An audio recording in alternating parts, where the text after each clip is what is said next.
आवाज विश्वासको आवाज विश्वासको यो रेडियो साथी 98.6 मेगाहर्ज। यो हो रेडियो साथी 98.6 मेगाहर्ज, आवाज विश्वासको।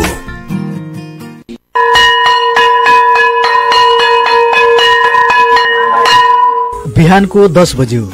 यो समय घरमै बसेर सुनेर पढ्न मिल्ने कार्यक्रम रेडियो स्कुलको हो। नमस्कार हाम्रा प्रिय विद्यार्थी भाइ बहिनीहरू, तपाईहरू सबैजनालाई कार्यक्रम रेडियो स्कुलमा हामी हार्दिक स्वागत गर्दछौं। कार्यक्रम रेडियो स्कुल लकडाउनको बेला विद्यालय बन्द हुँदा शिक्षण सिकाइ क्रियाकलापबाट विद्यार्थी भाइ बहिनीहरू वञ्चित हुनु नपरोस् भनेर तयार पारिएको सिकाइ सहजीकरण कार्यक्रम हो। यो कार्यक्रम मेचीनगर नगरपालिकाको सहयोग एवं शिक्षक महासंघ प्याप्सन तथा एनप्याप्सन मेचीनगरको समन्वयमा उत्पादन गरिएको हो। भाइ बहिनीहरूलाई थाहै छ, हामी आइतबारदेखि शुक्रबारसम्म कक्षा 5 देखि 10 सम्मका भाइ बहिनीहरूका निमित्त रेडियो कक्षा प्रसारण गर्छौं। आज बिहीबार सामाजिक बार, सबै तहमा नेपाली माध्यममा सामाजिक विषयको सिकाइ सहजीकरण हुनेछ।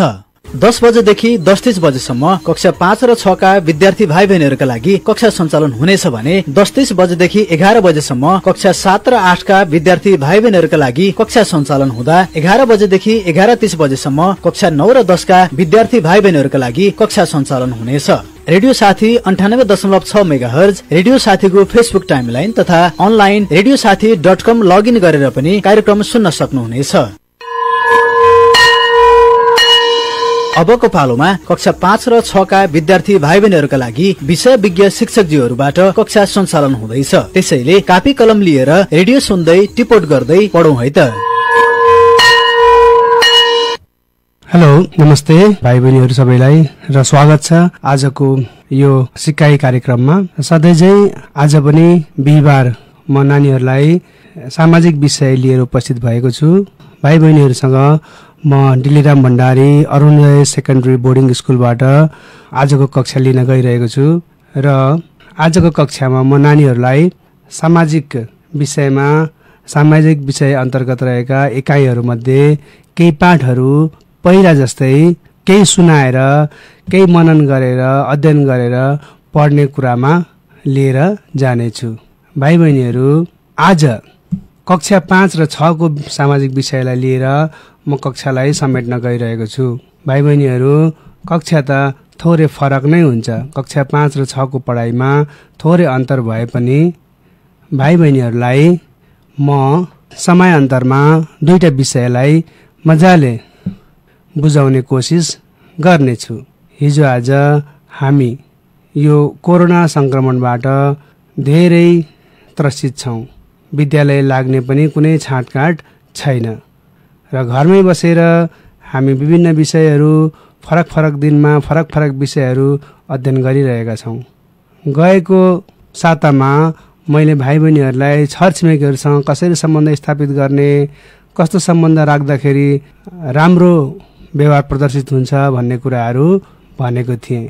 त्यस्तै आज म कक्षा 5 कै विषयलाई, कक्षा 5 को सामाजिक विषयलाई लिएर एकाइ 1 को पाठ 4 अन्तर्गत पर्ने समान व्यवहार भन्ने पाठलाई केही सरल तरिकाले भाइ बहिनीहरूलाई सुनाउन गइरहेको छु।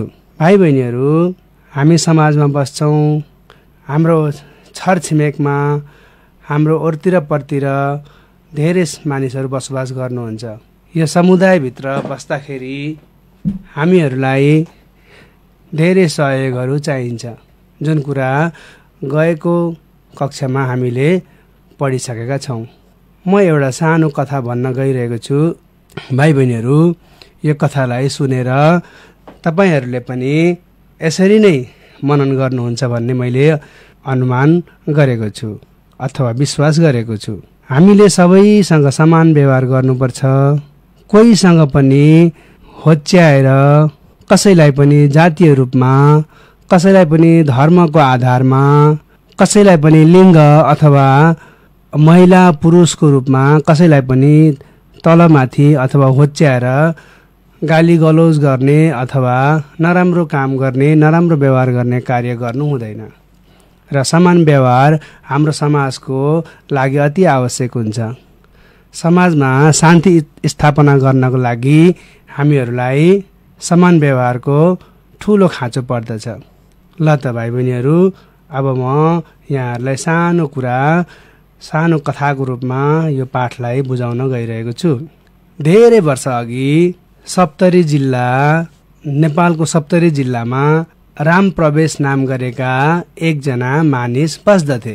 त्यहाँ उनको धेरै जग्गा जमिन थियो, घर पनि ठुलै थियो। उनले काम गर्न केही मानिस पनि राखेका थिए। त्यसैले उनी आफूलाई धनी सम्झन्थे। गाउँका अरू मानिसहरूभन्दा आफ्नो धन सम्पत्ति धेरै भएकोले उनी घमण्ड पनि गर्दथे। भाइ बहिनीहरू, धेरै सम्पत्ति भएर घमण्ड गर्नु भनेको राम्रो कुरा हो? अवश्य होइन। जति सम्पत्ति भए पनि उनी साह्रै लोभी थिए। कसैलाई केही नदिने, कोही माग्न आउनेलाई पनि उनीले असहयोग गर्ने, केही नदिइकन पठाउने, खाना नदिइकन पठाउने काम पनि गर्दथे। कसैलाई एक पैसा पनि सहयोग गर्दैन थिए। त्यति मात्रै होइन, उनी ज्यादै पुरानो विचारका थिए। उनले आफ्ना छोरीहरूलाई पढाएका थिएनन्। अब हेर्नुहोस् त, अहिलेको जमानामा कसैले छोरीहरूलाई नपढाइकन, विद्यालय नपठाइकन राख्नु भनेको राम्रो कार्य हो त? अवश्य होइन। छोरीहरूलाई पढाउनु हुँदैन भन्ने सम्झन्थे। उनीहरू त पछि ठुलो भएर विवाह पश्चात आफ्नो आफ्नो घरमा जान्छन् भन्ने उनको मानसिकता थियो। अरू मानिसहरूसँग पनि जातका आधारमा भेदभाव गर्दथे। भाइ बहिनीहरू, के मान्छे सानो वा ठुलो हुन्छ त? जातका आधारमा मान्छे सानो वा ठुलो हुँदैन। मान्छे सानो ठुलो भनेको त कामको आधारमा, कर्मको आधारमा भन्न सकिन्छ। त्यसमा पनि कुनै पनि काम सानो ठुलो हुँदैन। र मान्छेलाई उसको खराब विचार र असल विचारको आधारमा सानो ठुलो भन्न चाहिँ सकिन्छ है त। कसैले नराम्रो काम गर्यो, कसैलाई होच्यायो, कसैलाई झै झगडा लगाउने काम गर्यो र अशान्त बनाउने काम गर्यो भने त्यो मान्छेको विचार नै सानो हुन्छ। यसरी विचारले मान्छे सानो ठुलो हुन्छ। भाइ बहिनीहरू, तपाईहरूले लक्ष्मीप्रसाद देवकोटालाई त सुन्नुभएको होला। उहाँले लेख्नु भएको एक पुस्तकमा भन्नुभएको छ, मानिस ठुलो दिलले हुन्छ, जातले हुँदैन। त्यसैले भाइ बहिनीहरू, कोही पनि जातको आधारमा ठुलो छ तर उसमा सहयोगको भावना छैन, मान्छेहरूलाई होच्याउने, मान्छेहरूलाई छुट्याउने काम गर्दछ भने त्यो मान्छेलाई के तपाईहरू ठुलो विचार भएको मान्छे भन्नुहुन्छ? अवश्य भन्नुहुन्न। त्यसैले यस्ता पुराना सोच भएका मान्छे पनि हिजो आज अझै हाम्रो समाजमा व्याप्त छन्। ओहो, मैले त एउटा कथा पो भन्दै थिएँ होइन? ती मान्छे चाहिँ लोभी थिए, कसैलाई सहयोग गर्दैन थिए भन्ने कुरा म भन्दै थिएँ। र उनको नाम थियो राम प्रवेश। उनी सप्तरी जिल्लाका थिए। अरू मानिसलाई पनि उनी जातका आधारमा भेदभाव गर्थे। छोरीहरूलाई स्कुल पढाउँदैन थिए। गाउँका बुढाबुढी र गरिब मानिसहरूलाई त उनी अति नै हेला गर्थे। उनीलाई बुढाबुढी भन्ने बित्तिकै साह्रै रिस उठेर आउँथ्यो। अशक्त मान्छेहरूलाई देख्दा काम नलाग्ने मान्छे भनेर उनी ठट्यौलो पारामा गिज्याउँथे। उनको यस्तो व्यवहार त्यस गाउँका मानिसहरूलाई मन परेको थिएन। अवश्य भाइ बहिनीहरू, यो व्यवहार तपाईहरूलाई पनि मन परेन। याद गर्नुभएको छ, कहिलेकाहीँ नराम्रो चरित्र भएको मान्छेले कुनै पनि टेलिभिजनमा खेलेको उसको भूमिकालाई पनि हामीले मन पराउँदैनौँ। त्यस्तै यी मान्छे पनि मानिसहरूलाई होच्याउने र नराम्रो प्रवृत्तिका मान्छे थिए। अब त्यसै कारण राम प्रवेशलाई कुनै दुःख पर्दा पनि सहायता गर्न कोही पनि अघि सर्दैन थिए। उनलाई दुःख पर्थ्यो तर आफूसँग भएको केही सामर्थ्य, शक्ति र पैसाको आडमा ती समस्याहरू समाधान गर्दै जान्थे। मान्छेहरूको मनबाट उनीप्रति कुनै सद्भाव, सहयोग थिएन। भाइ बहिनीहरू, अब यस्तो अवस्थामा त्यही गाउँमा बसोबास गर्न कति कठिन हुन्छ। मैले भने नि, मानिसहरूलाई सहयोग चाहिन्छ र सहयोगको लागि हामीले के गर्नुपर्दछ? सबैसँग समान भावना राख्नु पर्दछ। सबैलाई समान रूपले, समान दृष्टिकोणले हेर्नु पर्दछ र सम्मान पनि गर्नुपर्छ। उनीहरूको इज्जत गर्नु भनेकै आफ्नो पनि इज्जत हुनु हो, होइन त भाइ बहिनीहरू? अब म त्यही गाउँमा अर्को व्यक्ति पनि थिए भन्ने कुरा भाइ बहिनीहरूलाई सुनाउँदछु। अब हेर्नुहोस् त, राम प्रवेश त एकजना गलत चरित्र भएका मान्छे थिए, जुन हामीले अहिले पढ्यौं अथवा सुन्यौं। अब भोला नाम गरेका मान्छे पनि त्यही गाउँमा बसोबास गर्थे। उनी भद्र थिए, उनी शालीन थिए। उनले कसैलाई पनि होच्याउने, कसैलाई पनि जातीय रूपमा विभेद गर्ने कामहरू गर्दैन थिए। अब हेर्नुहोस् त, गाउँका सबैलाई आपद विपद पर्दा सहयोग गर्ने मान्छे पनि भोला नै थिए। उनी सहयोग गर्न सधैँ अघि सर्थे। हेर्नुहोस् त, तपाईहरूलाई पनि उनको चरित्र अथवा उनको व्यवहार देखेर साह्रै माया लागेर आएको छ, होइन त? उनी असल मान्छे थिए, दुःख परेको बेला सहयोग गर्थे, कसैलाई छुट्याउँदैन थिए। उनले छोरीहरूलाई पनि विद्यालय पढ्नबाट वञ्चित गरेनन्। तर उनी गरिब चाहिँ थिए। भोला गरिब मान्छे थिए, तैपनि अरूलाई मद्दत गर्दा खुसी भएको अनुभूति गर्दथे। मैले अघि नै भने, मानिस जातले ठुलो तथा सानो हुँदैन भन्ने कुरा। उनले पनि त्यही कुरामा विश्वास गर्दथे। उनी छोरा र छोरीमा पनि भेदभाव गर्दैनथे। अब सुन्नुहोस् त, उनले छोरा र छोरी दुवैलाई पढ्न पठाएको कुरा सबैलाई थाहा थियो। तर अगाडि राम प्रवेशले छोरीलाई पढ्न स्कुल नपठाएको कुरा कसैलाई मन परेको थिएन। राम प्रवेशका छोरीहरू सधैँ पिछाडी पर्दै गएका थिए। पिछडिएका थिए भने गरिब भए पनि भोलाका छोरीहरू जान्ने र शिक्षित हुँदै गएका थिए। अब हेर्नुहोस् त, पढाएका छोरीहरू र नपढाएका छोरीहरूमा के अन्तर हुँदो रहेछ। अब उनको छिमेकमा विभिन्न जातका मानिसहरू बस्दथे, तर उनी सबै छिमेकीहरूसँग समान व्यवहार गर्थे। छिमेकीले भोलालाई अथवा छिमेकीले भोलाको प्रेरणाले गर्दा छोराछोरी दुवैलाई पढ्न पठाएका थिए। अब हेर्नुहोस् त, भोलाको उदाहरणले, भोलाको प्रेरणाले सबैले केही न केही सिके। सबैले छोरीलाई स्कुल पठाउन थाले। भोला छोरा र छोरी दुवै बराबरी हुन् भन्थे। तपाईहरूलाई कस्तो लाग्छ? के छोरा र छोरी बराबरी हुन् त? आफै कल्पना गर्नुहोस् त, छोरा र छोरीमा छुट्याउनु, विभेद गर्नु राम्रो हो? यो छुट्याउनुलाई नै लैङ्गिक विभेद पनि भनिन्छ। लिङ्ग विभेद गर्नु भनेको कानुन अनुसार दण्डनीय हुन्छ। मान्छेले सजाय पाउँछ, तर सजायको डरले मात्र हुँदैन। मान्छेमा भित्रैदेखि समान हो भन्ने प्रेरणा अथवा ज्ञान हुनु पर्दछ। अब हेर्नुहोस् है, अब यी सबै कारणले गर्दाखेरि भोलालाई सबैले मन पराउँथे, तर राम प्रवेशलाई कसैले मन पराउँदैनथे। त्यस्तै राम प्रवेशले भोलालाई मन पराउँदैनथे। भोलाको असल व्यवहारलाई पनि गाउँ भाड्ने चाला भनेर निन्दा गर्थे। के उनले गाउँलाई भाड्ने काम गरेका हुन् त? भाइ बहिनीहरू, भाँड्ने भन्नाले गाउँ परिवारमा झगडा लगाउने, गाउँ परिवारमा नराम्रो कुराहरूको समाचार फैलाउने। तपाईहरूलाई के भोलाले नराम्रो काम गरे जस्तो लाग्छ त? मलाई त लाग्दैन। एक दिन अचानक भोलाको घरमा आगो लाग्यो।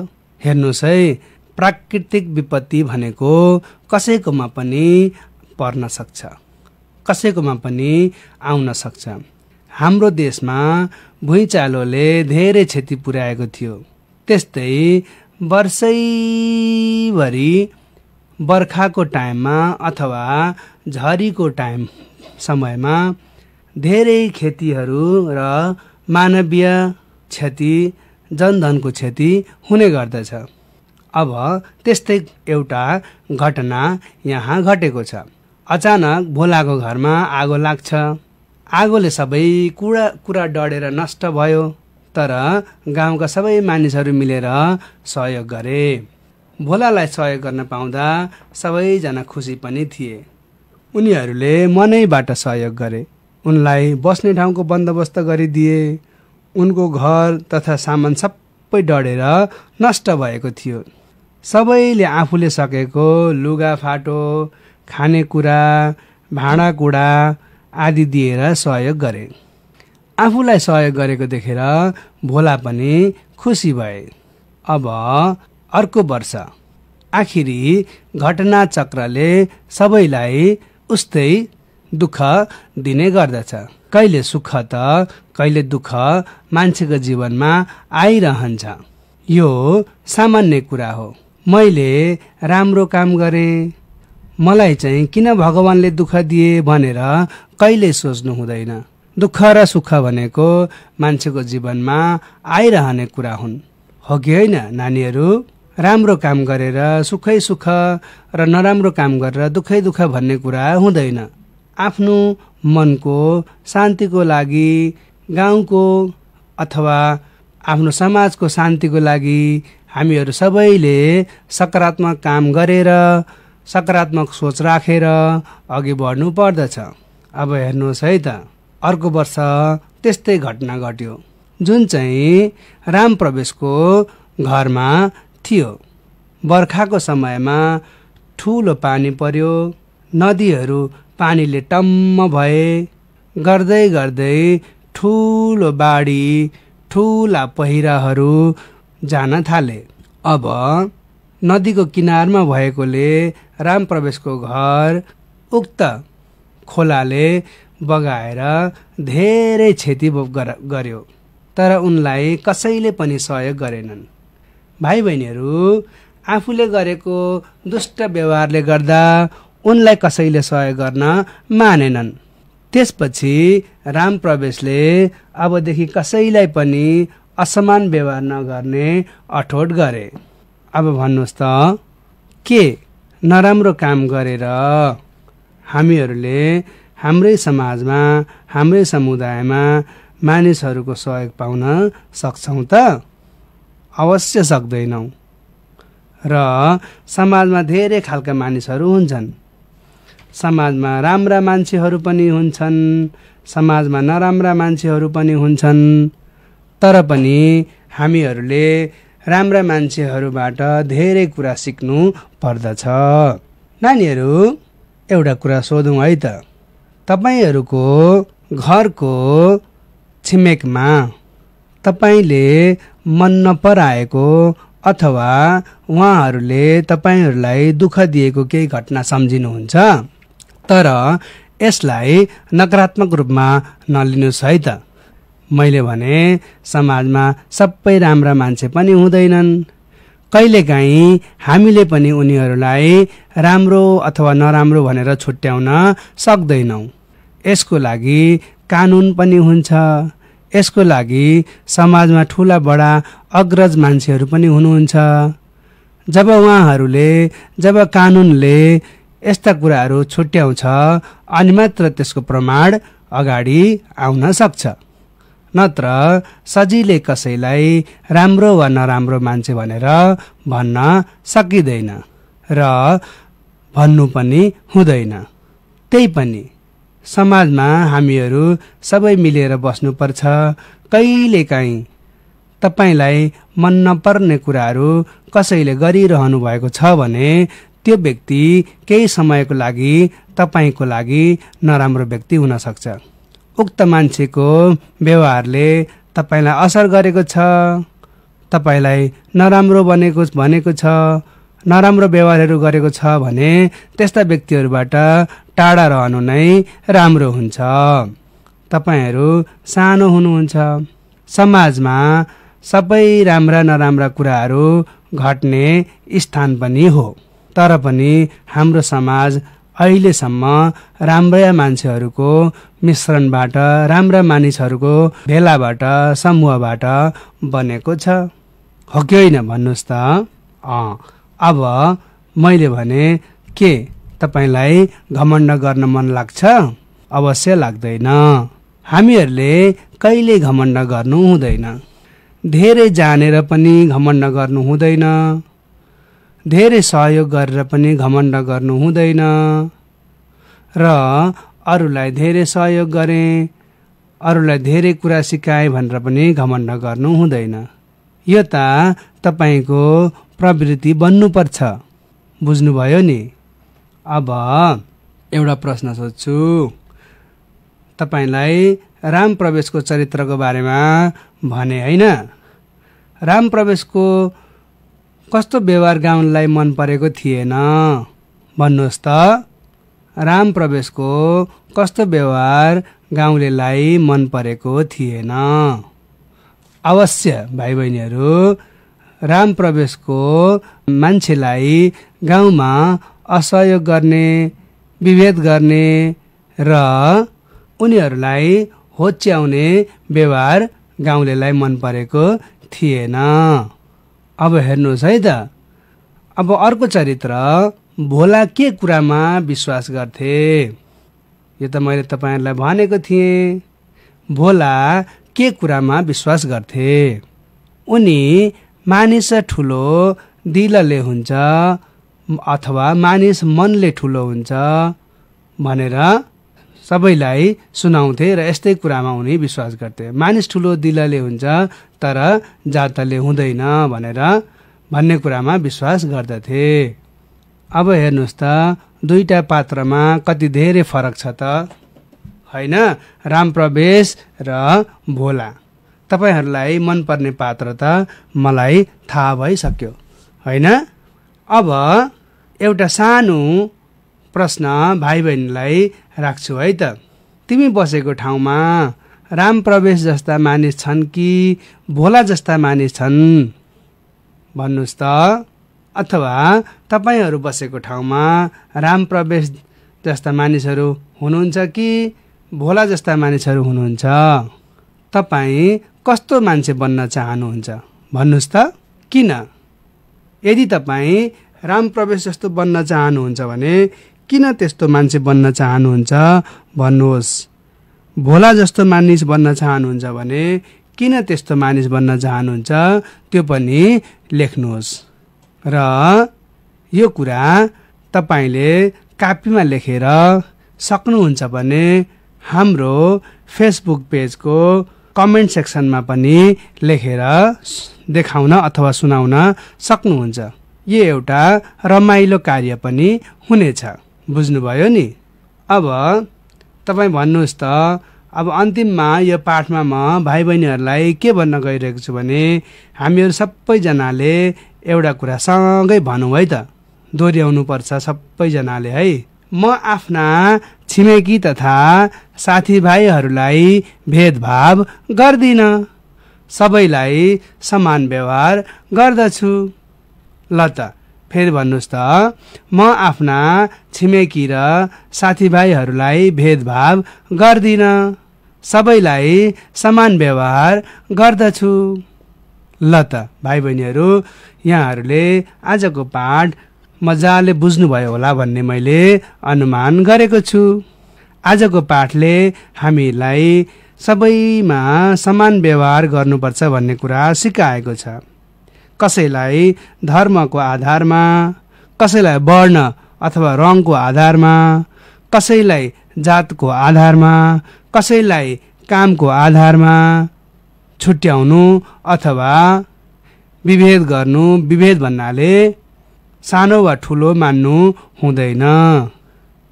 मान्छे सानो वा ठुलो चाहिँ दिलले हुन्छ, कसैको जातले, लिङ्गले कोही मान्छे सानो वा ठुलो हुँदैन।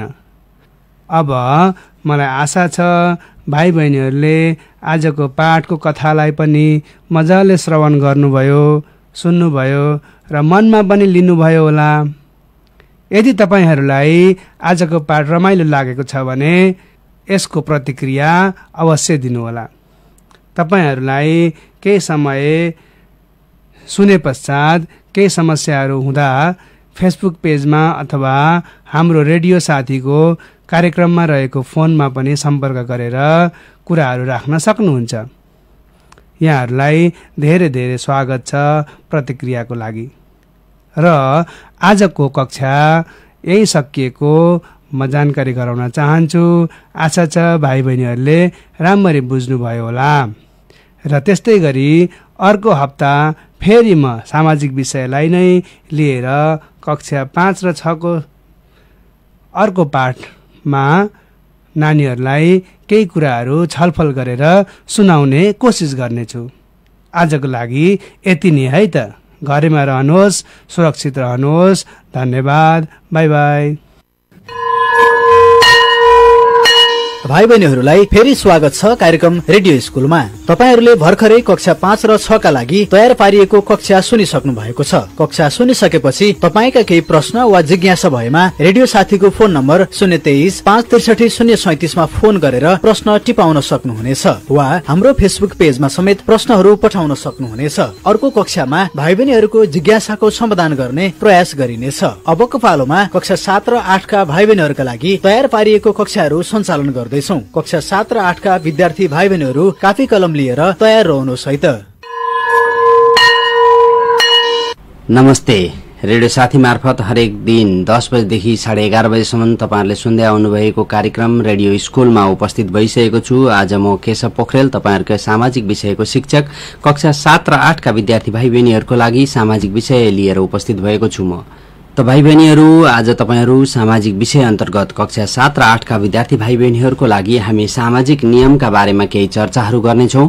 पक्कै पनि तपाईहरु रेडियो सेट अगाडि बसिसक्नु भएको छ, आफ्नो कपी र कलम लिएर अवश्य पनि, र लेख्नको लागि तपाईहरुलाई समय पुगोस् भन्ने हेतुका साथमा म प्रस्तुत गर्ने गर्दछु। जहिले पनि तपाईहरुका विषयवस्तुहरू, जुन विषयवस्तुहरू तपाईहरुले सजिलैसँग टिपेर पनि छलफल गर्न सक्नुहुनेछ आफ्ना साथीभाइहरूसँग, र घरमा पनि तपाई पढेर त्यसको ज्ञान लिन सक्नुहुनेछ।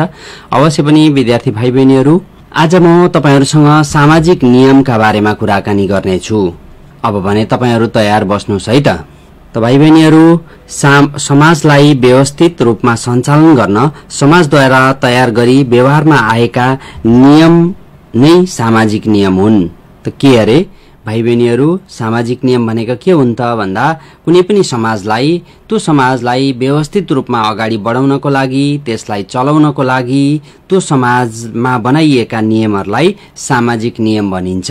अर्थात् तपाईहरुले लेख्नु पर्दाखेरि समाजलाई स्वीकार हुने परम्परागत नीति नियमलाई सामाजिक मूल्य र मान्यता पनि भनिन्छ। र जुन कुरा समाजमा स्वीकार हुन्छ र परम्परादेखि पहिलेदेखि चलिआएका नीति नियमहरू हुन्छन् समाजका, ती नीति र नियमहरूलाई चाहिँ के भनिन्छ त भाइ बहिनीहरू? अवश्य पनि सामाजिक मूल्य र मान्यता भनिन्छ। यस्ता मूल्य मान्यतालाई सामाजिक नियमका रूपमा सबैले पालना गरेका हुन्छन्, र त्यो मूल्य मान्यता हुन्छ जुन समाजको, त्यसलाई नै सामाजिक नियमका रूपमा हामी समाजमा बस्ने प्रत्येक सदस्यहरूले पालना गरेको हुन्छ। त भाइ बहिनीहरू, मूल्य मान्यतालाई चालचलन पनि भन्ने गरिन्छ। हाम्रो समाजको चालचलन कस्तो छ भन्ने कुरा आउँछ नि, त्यतिखेर त्यो समाजको मूल्य मान्यताको कुराहरू यसमा जोडिन्छ। समाजमा रहेका सबै चालचलन राम्रा मात्रै हुँदैनन्, कति चालचलनहरू नराम्रा पनि हुन्छन्। समाजमा रहेका राम्रा चालचलनलाई अनुसरण गर्नुपर्छ, अर्थात् हामीले त्यसलाई पछ्याउनुपर्छ, र समाजमा रहेका विकृति ल्याउने चालचलनलाई हटाउँदै जानुपर्छ।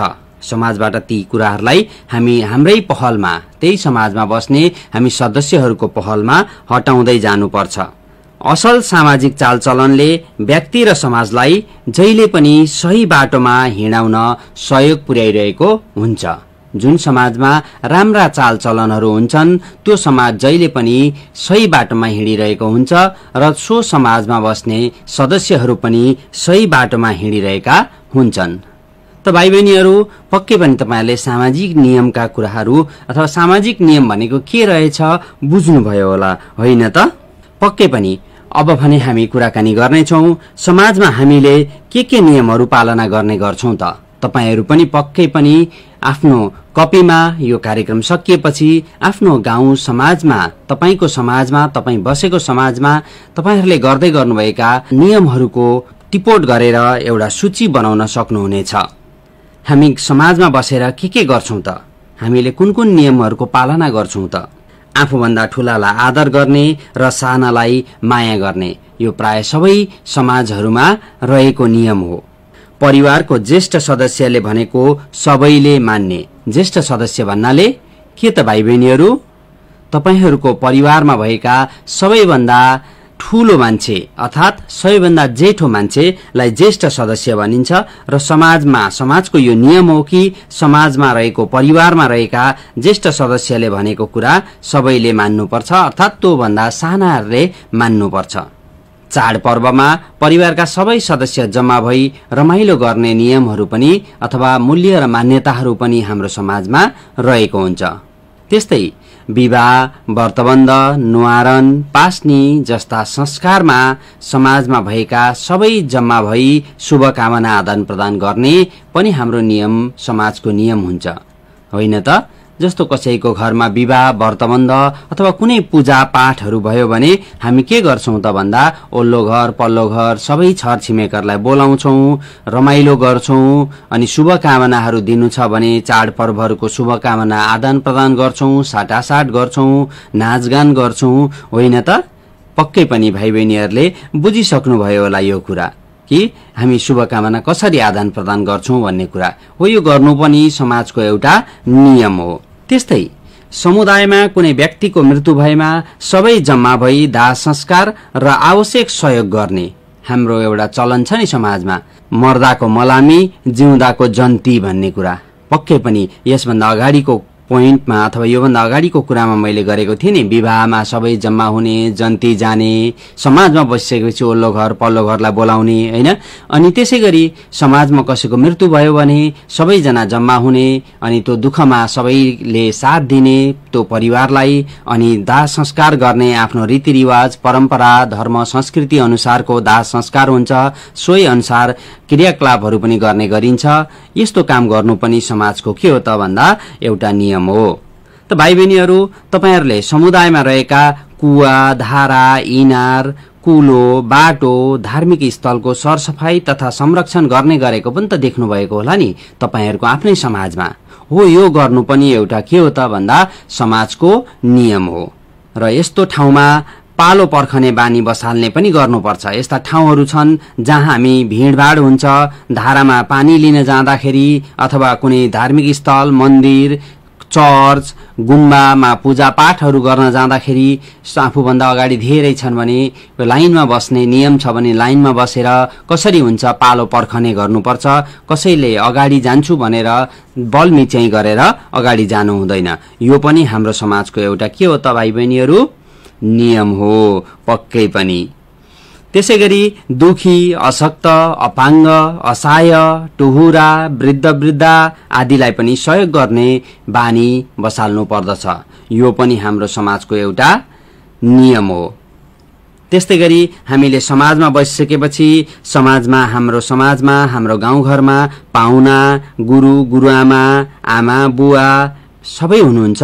उहाँहरूलाई हामीले देवता समान मान्ने गर्नुपर्छ। अर्थात उहाँहरूले हामीलाई माया गर्नुहुन्छ, आफूभन्दा सानालाई माया गर्नुहुन्छ, उहाँहरूले हामीलाई धेरै ज्ञान गुणका कुराहरू सिकाउनुहुन्छ। त्यसैले उहाँहरूलाई के गर्नुपर्छ त भन्दा देवता समान मान्नुपर्छ। अतिथि देवो भव भन्ने हामीले सुनेका छौं नि। अतिथि भनेको पाहुना, पाहुनाहरूलाई जहिले पनि देवता समान मान्ने गर्नुपर्छ। त्यस्तै गुरुआमा गुरुबुवा भनेको जसले हामीलाई सिकाउनुहुन्छ, तपाईहरूको शिक्षक शिक्षिकाहरू पनि देवता समान हो। सँगसँगै तपाईहरूलाई जन्म दिने तपाईको आमा बुवा पनि के हो त भन्दा देवता समान मान्ने गर्नुपर्छ, उहाँहरूले भनेको मान्नुपर्छ, उहाँहरूलाई सम्मान गर्नुपर्छ। यो पनि एउटा के हो त भन्दा समाजको नियम हो। त्यसैगरी अरूलाई असजिलो पर्दा सक्दो सहयोग गर्ने, कसैलाई गाउँघरमा अप्ठ्यारो परेको हुन सक्छ, के कुराको अप्ठ्यारो परेको छ त्यो कुरामा सबै मिलेर सहयोग गर्नु पनि एउटा समाजको नियम हुन्छ। त्यस्तै गरी व्यक्तिगत भन्दा सामूहिक हितलाई प्राथमिकता दिने काम पनि समाजमा बसिसकेपछि गर्नुपर्छ। कुनै काम गर्दा एकजना व्यक्तिलाई मात्र फाइदा हुन्छ भने त्यो काम गर्नुभन्दा धेरै मानिसहरूलाई, त्यो समाजका धेरै सदस्यहरूलाई फाइदा हुने काम छ भने त्यो कामलाई पहिलो प्राथमिकता दिनुपर्छ, अर्थात् त्यसलाई महत्त्व दिएर काम गर्नुपर्छ। यो पनि समाजको नियम हो। त भाइ बहिनीहरू, यस्तै गरी हाम्रो आफ्नो परम्परा हुन्छ, आफ्नो चालचलन हुन्छ, आफ्नो आफ्नो संस्कार हुन्छ।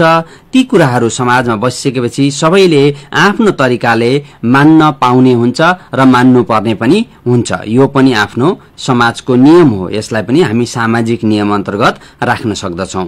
त्यस्तै गरी मितव्ययिता प्रदर्शन गर्दै स्थानीय वस्तु तथा सेवाको प्रयोग गर्ने। त भाइ बहिनीहरू, मितव्ययिता भनेको के हो त भन्दा सकेसम्म थोरै भन्दा थोरै खर्चमा कुनै पनि काम गर्न सक्ने हुनुपर्छ। त्यसले गर्दाखेरि के हुन्छ त भन्दा हाम्रो पैसा जोगिन्छ, होइन त? हामीले हाम्रा स्थानीय स्तरमा हाम्रो गाउँघरमै पाइने सरसामानहरू छन् भने त्यसबाटै काम चलाइयो भने किनेर ल्याइरहनु परेन र हाम्रो पैसा जोगिन्छ। यसलाई मितव्ययिता भनिन्छ। खर्च जोगाउने काम पनि हाम्रो समाजमा हामीले गर्नुपर्छ। त्यसै प्राकृतिक र राष्ट्रिय सम्पदाको प्रयोग र संरक्षणलाई पनि हामीले प्राथमिकता दिनुपर्छ। हाम्रो समाजमा हामी बसेको ठाउँमा प्राकृतिक सम्पदाहरू हुन्छ।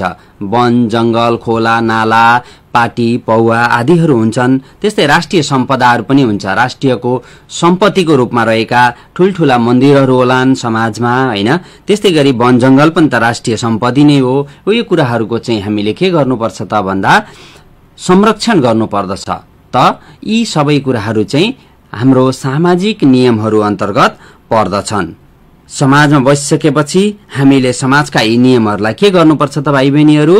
अवश्य पनि पालना गर्नुपर्छ। हामीले सामाजिक नियमहरूको पालना गर्नुपर्छ। अब तपाईहरू पनि यी सामाजिक नियमहरू, तपाईको समाजमा भएका सामाजिक नियमहरूको सूची बनाउन सक्नुहुन्छ त? पक्कै पनि अब यो कार्यक्रम सुनिसके पछाडि तपाईहरू पनि बसेर आफ्नो कपीमा तपाईहरूले आफ्नो गाउँ समाजमा देखेका, आफ्नो गाउँ समाजमा रहेका सामाजिक नियमहरूको सूची बनाउनुहोस् है त। कुनै पनि समाजको ऐना भनेकै त्यहाँको मानिसहरूको चालचलन र व्यवहार हो। त्यसैले तपाई समाजमा बसिसकेपछि कस्तो किसिमको चालचलन देखाउनुहुन्छ, अरूसँग कस्तो किसिमको व्यवहार गर्नुहुन्छ, त्यो नै तपाईको समाजको ऐना हो।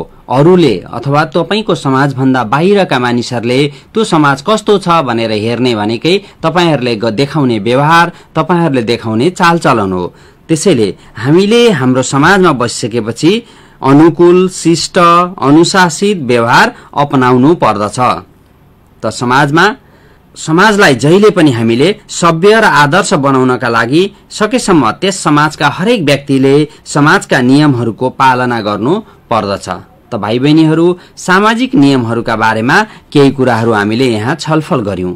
त भाइ बहिनीहरू, अब भने हामी छलफलमा जानेछौं सामाजिक नियम पालना गर्दाको प्रभावको बारेमा, अर्थात् सामाजिक नियम पालना गर्दा के फाइदा हुन्छ त, ती कुराहरूको बारेमा अब हामी छलफल गर्नेछौं है त भाइ बहिनीहरू। पक्कै पनि तपाईहरू रेडियो साथी 98.6 मेगाहर्ज मार्फत रेडियो स्कुल सुनिरहनु भएको छ र अहिले सामाजिक कक्षा 7 र 8 को सामाजिक विषय तपाईहरुसँग हामी छलफल गरिरहेका छौं। त भाइ बहिनीहरू, अब हामी कुराकानी गर्दैछौं सामाजिक नियम पालनाको प्रभाव, अर्थात् सामाजिक नियम पालना गर्दा हुने समाजमा हुने फाइदाहरू के छन् त, अर्थात् हामीलाई के फाइदा हुन्छ यसको बारेमा पनि चर्चा गरौं है त। पक्कै पनि विद्यार्थी भाइ बहिनीहरूलाई थाहा छ हामीले सामाजिक नियमहरूका कुराकानी गरिसकेका छौं र ती सामाजिक नियमहरू जुन हामीले कुराकानी गर्यौं यसभन्दा अगाडि, ती नियमहरू पालना गर्दा समाजले के प्राप्त गर्छ अथवा के फाइदाहरू हुन्छ सबैभन्दा पहिला कुराकानी गरौं समुदायमा रहेका कुवा, धारा, इनार, कुलो, बाटो, धार्मिक स्थलहरू, मन्दिर आदिको संरक्षण गर्नुपर्दछ हैन त। त्यस्ता कार्यको प्रयोग गर्दा पालो पर्खने पनि गर्नुपर्छ। हामीले यो कुराहरू गर्यौं। अब यसो गरिरहँदा हामीले समाजमा के फाइदा प्राप्त गर्छौं त, अथवा समाजलाई के फाइदा हुन्छ त, त्यो पनि कुराकानी गरिहालौं हैन त। सार्वजनिक सम्पत्तिको संरक्षण र सदुपयोग हुन्छ। सबैभन्दा पहिला त ती वस्तुहरू भनेका सार्वजनिक सम्पत्ति हुन् जसको संरक्षण हुन्छ, सदुपयोग हुन्छ, सबैले त्यसलाई उपयोग गर्न पाइन्छ। सँगसँगै पालो पर्खने बानी बसाल्दाखेरि के हुन्छ त भने भाइ बहिनीहरू अनुशासित भई काम गर्ने बानी बस्छ। त्यस ठाउँमा हामीले पालो पर्खने गर्यौं भने त्यसको प्रभाव अन्य ठाउँहरूमा पनि पर्न जान्छ।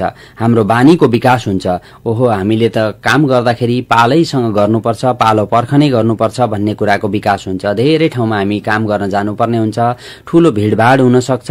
त्यहाँ आफूले सबैले पालो गर्नु हो भने सबै काम छिटो पनि हुन्छ। पालो नपर्खने हो भने त्यसले काममा ढिलाइ पनि हुने गर्छ। त्यसकारणले हामीले यस्ता कामहरू समाजमा गर्यौं, यी नियमहरूको पालना गर्यौं भने के हुन्छ त भाइ बहिनीहरू, पक्कै पनि हामीलाई अनुशासित भई काम गर्ने बानीको विकास गराउँदछ। सँगसँगै सामाजिक कामप्रति चासो र उत्तरदायित्व पनि बोध हुन्छ। अर्थात हामीलाई ज्ञान हुन्छ, हामीलाई थाहा हुन्छ ओहो हामीले यो काम त गर्नुपर्ने रहेछ, यो उत्तरदायित्व त हाम्रो पनि रहेछ, हामीले पनि यो कामहरू गर्नलाई लगाव राख्नु पर्दो रहेछ भन्ने चासो बढेर जान्छ हाम्रो समाजमा। त्यसैले गर्दा हामीले समाजका सामाजिक नियमहरूलाई पालना गर्नुपर्छ। त्यस्तै गरी हामीले अघि कुराकानी गरेका थियौं नि, आमा बुवा र गुरुलाई आदर सम्मान गर्ने बानी बसाल्नुपर्छ। त्यसो गर्दाखेरि हामीलाई के फाइदा हुन्छ त, अथवा हाम्रो समाजलाई के फाइदा हुन्छ त, त्यसले के प्रभाव पार्छ त भन्ने कुरा पनि कुराकानी गरिहालौं न त, हुँदैन त भाइ बहिनीहरू। आफूभन्दा ठूलाको आदर सत्कार गर्ने बानी विकास गराउँछ। सबैभन्दा पहिला त हामीले जोसुकै होस्, अहिले हामीले आमा बुवा र गुरुलाई आदर गर्ने बानी गर्दा अरू ठूला मान्छे, आफूभन्दा ठूला मान्छेको पनि आदर सत्कार गर्ने बानीको विकास भएर जान्छ। सँगसँगै गुरुबाट थप ज्ञान लिन सहयोग पनि पुग्छ। किनभने गुरुहरूले हामीले आदर सत्कार गर्यौं भने उहाँहरूले अरू धेरै ज्ञानहरू हामीलाई दिनुहुन्छ। नभए हामीले उहाँहरूको आदर सत्कार गर्न जानेनौं भने, उहाँहरूलाई आदर सत्कार गरेनौं भने के भन्नुहुन्छ त उहाँहरूले, यो त फटा छ, यो त ज्ञानी छैन भन्ने कुराहरू गर्न सक्नुहुन्छ। त्यसो गर्दा उहाँहरूले हामीलाई सिकाउने कुराहरू पनि नसिकाउन सक्नुहुन्छ। त्यसैले गर्दा हामीले आमा बुवा र गुरुलाई आदर सम्मान गर्ने बानी बसाल्नुपर्छ। यो नियमको पनि हामीले पालना गर्नुपर्छ। त्यस्तै गरी भाइ बहिनीहरू तपाईहरुलाई थाहा छ अनुशासन र मर्यादाको पनि पालना गर्ने। हामी अनुशासित भएर बस्नुपर्छ, हाम्रो मर्यादा भित्र बस्नुपर्छ। यो कुराहरू हामीले गर्यौं भने सभ्य, हामीलाई समाजमा सभ्य हुन सिकाउँछ, अनुशासन सिकाउँछ र हामीलाई सबैले सज्जन भन्छन्। अर्थात हामीलाई सज्जन बनेर समाजमा जीवन व्यतीत गर्न, हामीलाई समाजमा जीवन बिताउन सहयोग पुर्याउँछ। यस्ता धेरै सामाजिक नियमहरू हामीले सिक्नु पर्दछ। त्यसैगरी अतिथि सत्कारको बानी पनि हामीले गर्नुपर्छ। हामीले यो कुरा पनि छलफल गरिसकेका छौं नि त, होइन र? त अतिथि सत्कार गर्दा के हुन्छ त, के फाइदा हुन्छ अथवा समाजमा के प्रभाव पर्छ त? अतिथि सत्कार गर्दा सेवाको भावनाको विकास हुन्छ, अरूको सेवा गर्ने भावनाको विकास हुन्छ। अतिथि आएपछि उहाँहरूलाई खान पिउन, हैन, के ल्याउँ के खाने भनेर सोधपुछ गर्छौं हामी, त्यो भनेकै सत्कार हो नि त। सत्कार गर्ने बानी बसेपछि त्यो सेवाको भावनाको विकास हुन्छ र भोलि अरूलाई आइपर्दा पनि, अरूलाई आवश्यकता पर्दा पनि हामी सेवा गर्न के हुन्छौं, तत्पर हुन्छौं, अगाडि बढ्छौं। यो सेवाको भावनाको विकास हुन्छ र मानवीय सभ्यता पनि सिकाउँछ, मानव सभ्यता पनि सिकाउँछ। हामी मानव भएपछि हामीले अरूलाई, दुःखमा परेकालाई सहयोग गर्नु हाम्रो कर्तव्य हुन्छ। यो कुराहरू हामीलाई सामाजिक नियमहरूबाट फाइदा हुन्छ। त भाइ बहिनीहरू, तपाईहरु पक्कै पनि टिपिरहनु भएको छ। नजानेका कुराहरू छन् भने मैले अघि पनि भनेको थिएँ, हामीले तपाईको समाजमा बसेका रहेका सामाजिक नियमहरू के छन् तपाईहरुले सूची तयार पार्नुपर्ने हुन्छ।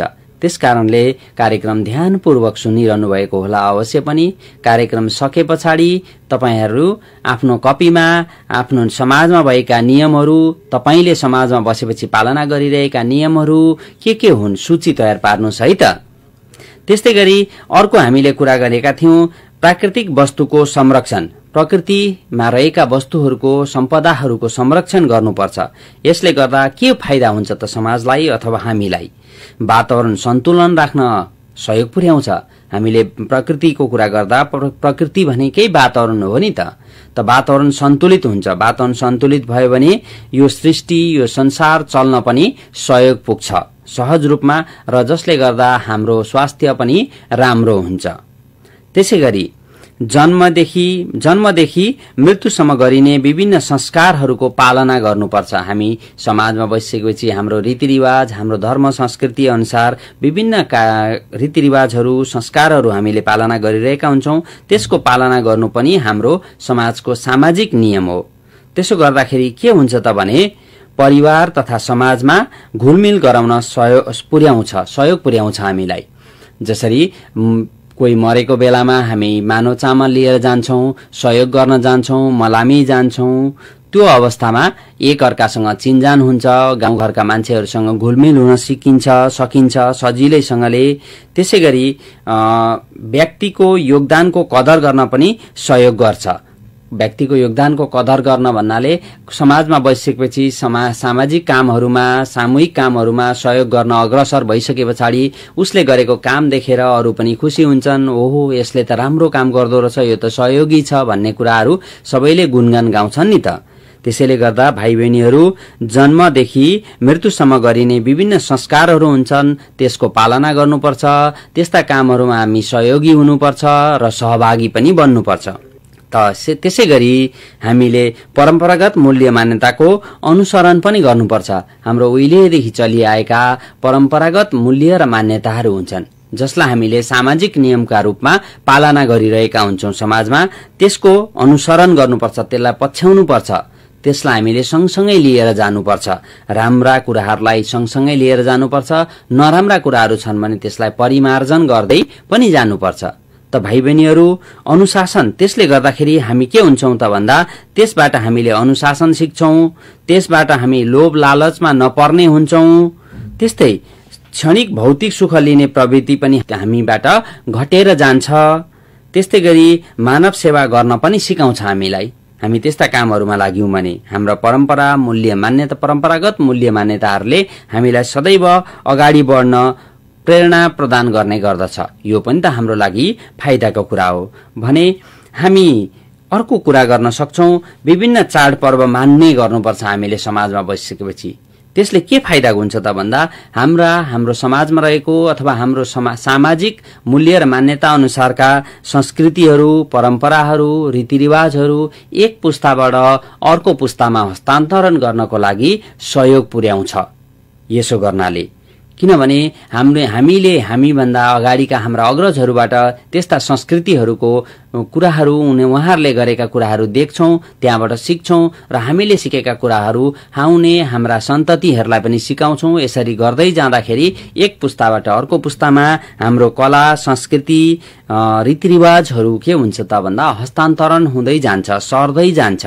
यसो गर्दा हाम्रा परम्परागत कला, संस्कृति, रीतिरिवाजहरू पनि हराउँदैनन्, बचेर जान्छन्। यी सबै कुराहरू हाम्रो सामाजिक नियम, सामाजिक मूल्य र मान्यताहरू हामीले पालना गर्यौं भने हाम्रो समाज, हाम्रो त्यो समाजमा बस्ने हामी सदस्यहरूले पनि प्राप्त गर्दछौं। यी फाइदाहरू हुन्छन्। त भाइ बहिनीहरू, हामीले आज कुरा गर्यौं सामाजिक नियम र सामाजिक नियम पालना गर्दाको प्रभाव तथा फाइदाहरूको बारेमा। अवश्य पनि आजको कक्षामा भाइ बहिनीहरूले धेरै कुराहरू सिक्नुभयो होला। फेरि पनि म आग्रह गर्छु भाइ बहिनीहरू जो कक्षा 7 र 8 मा पढ्नुहुन्छ, तपाईहरुको लागि सामाजिक विषय अन्तर्गतको सामाजिक नियम र सामाजिक नियमको पालनाको प्रभावका बारेमा मैले कुराकानी गरे। र अब भने तपाईहरुलाई म आग्रह गर्न चाहन्छु कि तपाईहरुले घरमा बसेर आफ्नो कपीमा समाजमा रहेका, तपाई आफू बसेको समाजमा रहेका सामाजिक नियम, सामाजिक मूल्य र मान्यताहरूको सूची बनाउनुस् है त। अनि आफैले मैले भनेका कुराहरू, सुनेका कुराहरू कतिको सिकेछु भन्ने कुराको मूल्याङ्कन पनि गर्न सक्नुहुनेछ। त भाइ बहिनीहरू, आजको सामाजिक विषयको कक्षा यही सम्पन्न भएको छ। तपाईहरुलाई अर्को हप्ता अर्कै विषयवस्तुको साथमा म उपस्थित भएर शिक्षण गर्नेछु। अवश्य पनि रेडियो साथी 98.6 मेगाहर्ज को रेडियो स्कुल सुन्न नबिर्सिनुहोला भन्दै आजको सामाजिक विषयको कक्षाबाट म तपाईहरुको शिक्षक केशव पोखरेल बिदा चाहन्छु। हवस् त, नमस्कार। भाइ बहिनीहरू, तपाईहरु अहिले कार्यक्रम रेडियो स्कुल सुन्दै हुनुहुन्छ। कक्षा सुनिसकेपछि तपाईका केही प्रश्न वा जिज्ञासा भएमा रेडियो साथीको फोन नम्बर 023-563-037 मा फोन गरेर प्रश्न टिपाउन सक्नुहुनेछ वा हाम्रो फेसबुक पेजमा समेत प्रश्नहरू पठाउन सक्नुहुनेछ। अर्को कक्षामा भाइ बहिनीहरूको जिज्ञासाको समाधान गर्ने प्रयास गरिनेछ। अब आजको अन्तिम कक्षामा कक्षा 9 र 10 का विद्यार्थी भाइ बहिनीहरूका लागि कक्षा सञ्चालन हुँदैछ। कक्षा 9 र 10 का विद्यार्थी भाइ बहिनीहरू कापी कलम लिएर तयार रहनुहोस्। भाइ बहिनीहरू सबैलाई रेडियो साथी मार्फत म गोपाल प्याकुरेल शहीद दशरथ चन्द्रमाविको सामाजिक विषयको शिक्षक उपस्थित भएको छु। रेडियोबाट शिक्षण गर्ने प्रयोजनका लागि मेचीनगर नगरपालिकाको आह्वानमा उसको सहयोगमा तयार पारिने रेडियो कार्यक्रममा मेरो तर्फबाट भाइ बहिनीहरूलाई आजको कक्षाका लागि म हार्दिक स्वागत गर्दछु। तपाईहरू तयार हुनुहुन्छ हैन त? पक्कै पनि तपाईहरू तयार भएर बस्नुपर्छ। अस्तिको कक्षामा हामीले संविधानको परिचय, यसको निर्माण प्रक्रिया अनि संविधानको विकासक्रम, संवैधानिक विकासक्रम भनिन्छ जसलाई, यसको विकासक्रम कसरी भयो नेपालको सन्दर्भमा भन्ने कुरा हामीले चर्चा गरेका छौं। संविधान देशको मूल कानून हो। यो देशको संसदले अथवा संविधान सभाले तयार पार्दछ लोकतान्त्रिक मुलुकमा। त्यसैगरी हाम्रो देशको सन्दर्भमा 2004 देखि लिखित संविधानको सुरुवात भयो र 2072 मा आइपुग्दा 7 वटा संविधान देशले प्राप्त गरिसकेको छ। अहिले हामी 7औं संविधान 2072 सालमा निर्माण भएको संविधान सभाले तयार पारेको संविधान कार्यान्वयनमा रहेका छौं भन्ने कुरा अस्तिको कक्षामा हामीले चर्चा गरिसकेका छौं। अब हामी आज के गर्छौं भने कक्षा 10 को नागरिक चेतना अन्तर्गतको इकाइ 5 को नागरिक चेतना अन्तर्गतको पहिलो पाठ व्यवस्थापिका, जुन संविधान अनुसार मैले अस्ति पनि चर्चा गरेको छु, व्यवस्थापिका भन्ने पाठ आज पढ्न गइरहेका छौं। तपाईहरु सराझै सम्भव भएसम्म किताब, कपी अनिवार्य रूपले र डट लेख्ने लिएर उपस्थित हुनुपर्छ। तपाईहरुले टिपोट गर्दै जानुपर्छ। मैले पुनः यहाँहरुलाई सूचना गरे, तपाईहरुलाई सूचना गरे। नागरिक चेतना, नागरिकहरुलाई चेतनशील बनाउने, नागरिकहरुको चेतना अभिवृद्धि गर्ने कार्य गर्ने शिक्षा हो। त्यसमा पनि राजनीतिक घटनाक्रमहरु, राजनीतिक ऐतिहासिक सन्दर्भहरूले, विषयवस्तुहरूले नागरिकहरुमा चेतना सिर्जना गर्ने भएकोले यसलाई सम्भवतः नागरिक चेतना भन्ने पाठ राखिएको हो। यो पाठबाट तपाईहरुलाई परीक्षामा छोटो उत्तर 2 वटा सोधिनेछ। 4 नम्बर गोटाको 8 अंकको 2 वटा प्रश्न सोधिन्छ र लामो उत्तर एउटा सोधिन्छ 7 अंकको, गर्दा 8-7 15 अंकको प्रश्न तपाईहरुलाई सोधिनेछ। यो पाठको म चर्चा गर्न गइरहेको छु। भाइ बहिनीहरू, तपाईहरु व्यवस्थापिका भन्ने पाठ पल्टाएर बस्नु भएको छ। व्यवस्थापिकाको व्यवस्था हाम्रो नेपालको संविधानमा भाग 8 मा गरिएको छ। कति भागमा? 8 भागमा गरिएको छ। संविधानको भाग 8 मैले अस्ति भनी चर्चा गरिसकेको छु। संविधानमा विभिन्न भागहरूको उल्लेख गरिएको हुन्छ। 35 भाग नेपालको संविधानमा रहेका छन् वर्तमान संविधानमा। त्यसमध्ये भाग 8 मा 8औं भागमा व्यवस्थापिकाको व्यवस्था गरिएको छ। व्यवस्थापिका के हो त? त्यो चर्चा गर्न सुरु गरौं। व्यवस्थापिकालाई राज्यका प्रमुख अंगको रूपमा लिइन्छ। राज्यका प्रमुख 3 वटा अंग हुन्छ। राज्य सञ्चालन गर्ने, देश सञ्चालन गर्ने, विभिन्न अंगहरू मध्ये प्रमुख अंगहरू 3 वटालाई लिएको छ। अब ती 3 वटा अंग भनेको व्यवस्थापिका, कार्यपालिका र न्यायपालिका हुन्। हामी क्रमशः तिनीहरूको बारेमा चर्चा गर्नेछौं। यसले राज्य सञ्चालनका लागि आवश्यक कानून बनाउँछ। व्यवस्थापिकाले राज्य सञ्चालन गर्नका लागि आवश्यक कानून बनाउँछ। मैले अस्ति पनि कानूनको कुरो गरेँ, भाइ बहिनीहरू संविधानको कुरो गरेँ।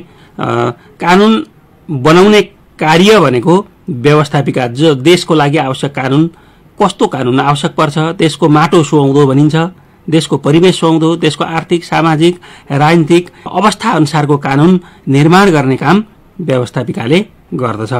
नेपालको सन्दर्भमा 2 वटा सदन छन्। व्यवस्थापिकाका 2 सदनात्मक व्यवस्था भनेर भनिन्छ, जसलाई प्रतिनिधि सभा र राष्ट्रिय सभा दुईटा सदन। पहिलो एउटा सदन प्रतिनिधि सभा भयो, अर्को सदन राष्ट्रिय सभा भयो। यसो गर्दा नेपालमा कतिवटा सदन रहेका छन् अथवा व्यवस्थापिका सिङ्गो दुईटै सदनलाई व्यवस्थापिका भनेर भनिन्छ, जसलाई संसद पनि भनिन्छ। दुईवटा सदन प्रतिनिधि सभा र के भए राष्ट्रिय सभा भए। यो दुईटै संयुक्तलाई संघीय व्यवस्थापिका भनेर भनिन्छ, किनभने हाम्रो देश गणतन्त्रात्मक राष्ट्र हो अनि त्यस्तै लोकतान्त्रिक राष्ट्र हो। संघीय शासन भएको व्यवस्था, संघीय शासन व्यवस्था भएको राष्ट्र हो। त्यसैले यसलाई संघीय व्यवस्थापिका भनेर भनिन्छ, जुन केन्द्रमा रहन्छ। र अर्को भाषाले मैले अघि भने चाहिँ यसलाई के पनि भनिन्छ, संसद पनि भनिन्छ। ल, तपाईहरुले अहिलेसम्म के बुझ्नुभयो, के बुझ्नुपर्छ भने राज्य सञ्चालन गर्नका लागि आवश्यक कानून बनाउने जननिर्वाचित प्रतिनिधिहरूको सभालाई व्यवस्थापिका भनिन्छ। नेपालको सन्दर्भमा व्यवस्थापिकालाई संघीय व्यवस्थापिका भनिन्छ। संघीय व्यवस्थापिका प्रतिनिधि सभा र राष्ट्रिय सभा गरी दुई सदन रहेका छन्, जसलाई के पनि भनिन्छ, संसद पनि भनिन्छ। ल, अब संसद मैले भनिसके। संसद, प्रतिनिधि सभा र राष्ट्रिय सभा, यसको गठन प्रक्रियाको बारेमा हामी चर्चा गर्छौं। गठन कसरी हुन्छ, निर्माण कसरी हुन्छ, तयार कसरी हुन्छ भन्ने सन्दर्भ हो। प्रतिनिधि सभामा प्रत्यक्ष र समानुपातिक दुईवटा निर्वाचन पद्धतिद्वारा निर्वाचित भएका जनप्रतिनिधिहरूले प्रतिनिधित्व गरेको हुन्छ।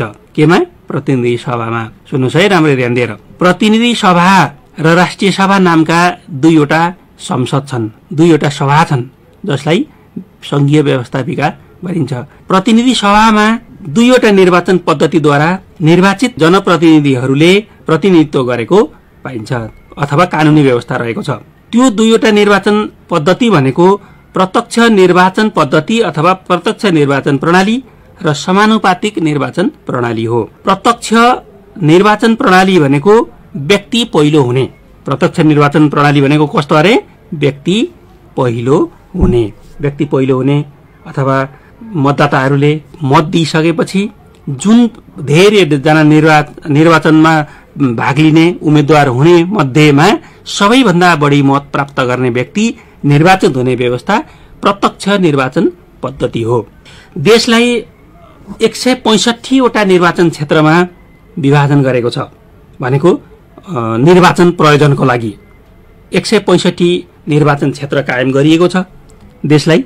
जस्तो तपाईँ इलामको हुनुहुन्छ, तपाईको जिल्ला दुईवटा निर्वाचन क्षेत्र, तपाईको जिल्लामा दुईवटा निर्वाचन क्षेत्र रहेका छन्। तपाईँ झापाको हुनुहुन्छ, झापामा 5 वटा निर्वाचन क्षेत्र रहेका छन्। त्यसैगरी देशभरिमा कति निर्वाचन क्षेत्र छन्? 165 वटा। यस्तोमा कस्तो उम्मेद्वारले विजयी हुने हो सोच्नुहोस् त। मैले भनिसकेको छु, सबैभन्दा बढी मत प्राप्त गर्ने उम्मेद्वार विजयी हुने हो। त्यसैगरी समानुपातिक निर्वाचन पद्धति, निर्वाचन प्रणाली भन्नाले यसमा चाहिँ दलले, राजनीतिक पार्टीले आफ्नो चुनाव चिन्हमा प्राप्त गरेको मतको आधारमा कुन दलले कति मत प्राप्त गरेको छ र यो समानुपातिक निर्वाचन प्रणाली अन्तर्गत उसले प्राप्त गर्ने सदस्य सिटको संख्याको आधारमा उसले त्यो दलबाट निर्वाचित गरेका, प्रस्तावित गरेका व्यक्तिहरू निर्वाचित हुने व्यवस्था रहेको छ। समानुपातिकमा दल विजयी हुन्छ, दल मार्फत व्यक्ति विजयी हुने हो। तर प्रत्यक्षमा चाहिँ दलको उम्मेद्वार पनि हुन सक्छ, चाहे त्यो दल बेगर पनि अथवा दलको टिकट नलिकन, दलको चुनाव चिन्ह नगरिकन प्रत्यक्ष रूपले निर्वाचित हुन सक्ने व्यवस्था रहेको छ। अब यसो गर्दा मैले समानुपातिकको संख्या भनेको छैन। समानुपातिकको संख्या भनेको 110 सिट हो। 110 जना निर्वाचित हुने व्यवस्था रहेको छ समानुपातिक तर्फ भने। प्रत्यक्ष तर्फ मैले अघि भनिसकेको छु 165 जना। दुईटै जोडेर कति भयो भाइ बहिनीहरू? कति भयो? 275 भयो। भनेपछि प्रतिनिधि सभामा जम्मा 275 जना सदस्यहरू निर्वाचित हुने व्यवस्था रहेको छ। अब हाम्रो देशको संविधानले अर्को व्यवस्था गरेको पनि म तपाईहरुलाई भन्छु। संसदमा प्रतिनिधि सभा होस् या राष्ट्रिय सभामा कम्तीमा पनि 1/3 महिला निर्वाचित हुनुपर्छ। मैले अहिले चर्चा गरिसकेको 275 जना मध्ये 1/3 महिला भनेको 92 जना पर्न आउँछ। 92 जना महिला निर्वाचित हुनै पर्ने व्यवस्था रहेको छ। 275 मध्येमा 92 जना महिलाले प्रतिनिधित्व गर्नुहुन्छ। मैले प्रतिनिधि सभाको गठन प्रक्रियाको संख्याको बारेमा यहाँहरूलाई चर्चा गरिसकेँ। के भने फेरि मनन गर्नुहोस्, सम्झनुहोस्। प्रतिनिधि सभामा 2 खाले सदस्य हुनुहुन्छ। दुई निर्वाचन पद्धतिद्वारा निर्वाचित जनप्रतिनिधिहरूले प्रतिनिधित्व गरेको पाइन्छ। के प्रत्यक्ष निर्वाचन पद्धतिबाट र समानुपातिक निर्वाचन पद्धतिबाट। प्रत्यक्ष निर्वाचन पद्धतिबाट व्यक्तिले जित्ने हो। समानुपातिक निर्वाचन पद्धतिबाट दलले प्राप्त गरेको मतको आधारमा व्यक्तिले प्रतिनिधित्व गर्ने हो। प्रत्यक्षबाट कति सिट? 165 सिट। समानुपातिकबाट कति? 110। दुईटै गरेर कति भयो? 275 भयो। अब भन्नुहोस्, हाम्रो देशको सन्दर्भमा हाम्रो संविधानले निर्दिष्ट गरेको तोकेका प्रतिनिधि सभाका सदस्यहरूको संख्या कति हुने रहेछ? कति हुने व्यवस्था रहेछ? 275 जना। त्यसमध्येमा कति महिला हुनुपर्ने व्यवस्था छ? कम्तीमा 1/3 महिला। बढी पनि हुन सक्छ भाइ बहिनीहरू, 1/3 मात्रै नभएर बढी पनि हुन सक्छ, तर कम्तीमा 1/3 पुग्नुपर्ने व्यवस्था रहेको छ। अब म राष्ट्रिय सभाको चर्चा गर्न गइरहेको छु। राष्ट्रिय सभा बोलीचालीको भाषामा माथिल्लो सभा पनि भनेर भनिन्छ, तर संविधानले माथिल्लो सभा भनेको छैन। राष्ट्रिय सभाको गठन प्रक्रियाको बारेमा चर्चा गर्न गइरहेको छु। राष्ट्रिय सभामा प्रतिनिधित्व जम्मा 59 जना सदस्यको हुन्छ, अथवा राष्ट्रिय सभामा कायम रहेका सदस्य संख्याहरू कानूनले व्यवस्था, संविधानले व्यवस्था गरेका सदस्य संख्याहरू भनेको 59 जना। अब 59 जना मध्ये कसरी निर्वाचित हुने भन्ने कुरा आउँछ। 59 मध्ये प्रत्येक प्रदेशबाट, अब प्रत्येक प्रदेश भन्ने बित्तिकै तपाईहरुले कतिवटा प्रदेश छन् भन्नुहोस् त, सम्झिनुहोस् त, कतिवटा प्रदेश छन्? 7 वटा प्रदेश। 7 वटा प्रदेश। हाम्रो देशलाई 7 वटा प्रदेशमा विभाजन गरेको छ। 7 वटा प्रदेशबाट प्रत्येक प्रदेशको 8 जनाको दरले 56 जना निर्वाचित हुने व्यवस्था छ। 56 जना। कति जनाको दरले? एक प्रदेशबाट 8 जना। कति प्रदेश छन् अरे? 7 प्रदेश छन्। 56 जना। त्यसमा पनि दलितको प्रतिनिधित्व हुनुपर्छ, अपाङ्गको प्रतिनिधित्व हुनुपर्छ, अपाङ्ग सीमान्तकृतको प्रतिनिधित्व हुनुपर्छ, महिलाको पनि प्रतिनिधित्व हुनुपर्छ र अन्य गरेर 56 जना निर्वाचित हुने व्यवस्था रहेको छ।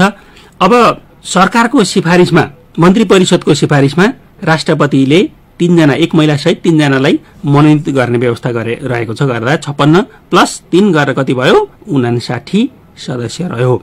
59 जना सदस्य भयो। त्यसमा पनि मैले अघि भनिसकेको छु 1/3 महिला हुनै पर्छ है भाइ बहिनीहरू। तपाईहरुले यो चाहिँ सम्झिनुपर्छ। हरेक राज्यका हरेक अंगहरुमा, हरेक स्थानमा महिलाहरूको उपस्थिति भनेको कम्तीमा 1/3 हुनै पर्ने व्यवस्था रहेको छ। अब यो राष्ट्रिय सभालाई भाइ बहिनीहरू स्थायी सदन भनेर पनि भनिन्छ। राष्ट्रिय सभालाई स्थायी सदन भनेर भनिन्छ। यो चाहिँ स्थायी रूपमा रहन्छ। एक पटक गठन भइसकेपछि यो स्थायी रूपमा रहन्छ। प्रतिनिधि सभाको चाहिँ आवधिक निर्वाचन हुन्छ। हुन त राष्ट्रिय सभाको पनि आवधिक निर्वाचन नहुने कुरो होइन, तर मैले त्यसको चर्चा अहिले एकछिनपछि गर्न गइरहेको छु। यसलाई स्थायी सदन भनेर भनिन्छ। अब किन स्थायी सदन भनियो भने पहिलो पटक गठन भएको राष्ट्रिय सभामा रहेका सदस्यहरू मध्येको 1/3 सदस्य गोला प्रथाद्वारा 1/3 सदस्यको पदावधि 2 वर्षको कायम हुन्छ। अर्का 1/3 को अर्को 2 वर्ष भनेको 4 वर्ष कायम हुन्छ। थप 2 वर्ष भनेको 4 वर्ष कायम हुन्छ र बाँकी 1/3 को 6 वर्ष कायम हुन्छ। यसको पदावधि 6 वर्ष हो। राष्ट्रिय सभाका सदस्यहरूको पदावधि 6 वर्ष हो। तर पहिलो पटकको लागि केही 1/3 सदस्यहरूको 2 वर्ष, अर्का 1/3 को 4 वर्ष र बाँकी 1/3 को 6 वर्ष कायम हुन्छ। अब भाइ बहिनीहरू, त्यो 1/3 सदस्यको 2 वर्षमा सिद्धिएपछि, पदावधि सकिएपछि फेरि जुन प्रक्रियाबाट ती सदस्यहरू निर्वाचित हुनुभएको थियो त्यही प्रक्रियाबाट फेरि अरू त्यति नै संख्यामा निर्वाचित भएर राष्ट्रिय सभाका सदस्यहरू बन्नुहुन्छ। अनि फेरि अर्को 2 वर्षमा ती 4 वर्ष कायम हुने सदस्यहरूको पदावधि सकिन्छ। फेरि त्यही प्रक्रियाले निर्वाचित हुन्छ। अनि फेरि 2 वर्षमा 6 वर्ष पदावधि हुने सदस्यहरूको पदावधि सकिन्छ। फेरि निर्वाचन हुन्छ त्यही ढंगले तत्त क्षेत्रबाट र फेरि पनि आखिरी राष्ट्रिय सभा 59 सदस्यदेखि कम संख्याभन्दा कम हुँदैन। त्यसैले त्यसलाई स्थायी सदन भनेर भनिएको। प्रतिनिधि सभाको कार्यकाल 5 वर्षमा सकिए पनि राष्ट्रिय सभाको चाहिँ सकिएको हुँदैन। सदस्यहरूको त सकिँदै जान्छ, सभाको चाहिँ सकिएको पदावधि सकिएको हुँदैन, त्यहाँ चाहिँ कायमै रहनुहुन्छ। अब म फेरि प्रतिनिधि सभातर्फ गएछु। मैले अहिले के चर्चा गरिसकेँ, संघीय व्यवस्थापिका दुईटा हुन्छन्, प्रतिनिधि सभा र राष्ट्रिय सभा, र त्यसका गठनहरू मैले भनिसकेँ। 275 जना र 59 जना, 334 जना पुग्छ दुईटा गरेर सदस्यहरूको संख्या। अब यो मैले अघि भने चाहिँ प्रतिनिधि सभाका सदस्यहरूको कार्यकाल 5 वर्षको हुन्छ। त्यो 5 वर्ष कसरी कायम हुन्छ भन्दाखेरि निर्वाचन भयो, निर्वाचनको अन्तिम परिणाम प्राप्त भयो। अन्तिम परिणाम प्राप्त भइसकेपछि त्यो संसदको प्रतिनिधि सभाको पहिलो बैठक जुन दिन बस्यो त्यो दिनदेखि गणना गरेर 5 वर्षको कायम हुन्छ। 5 वर्षमा निर्वाचन हुन्छ, जसलाई आवधिक निर्वाचन भनेर भनिन्छ है।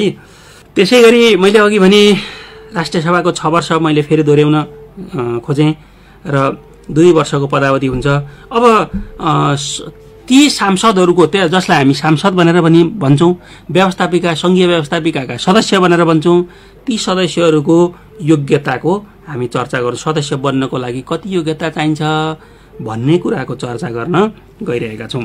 भाइ बहिनीहरू, सबैभन्दा पहिले संसदको अथवा संघीय व्यवस्थापिकाको सदस्य बन्नको लागि पहिलो शर्त के हुनुपर्छ मनन गर्नुहोस् त। तपाईहरू कक्षा 10 मा पढ्दै हुनुहुन्छ, 9 मा पढिरहनु भएको छ, तपाईहरू पक्कै पनि जानकार हुनुहुन्छ।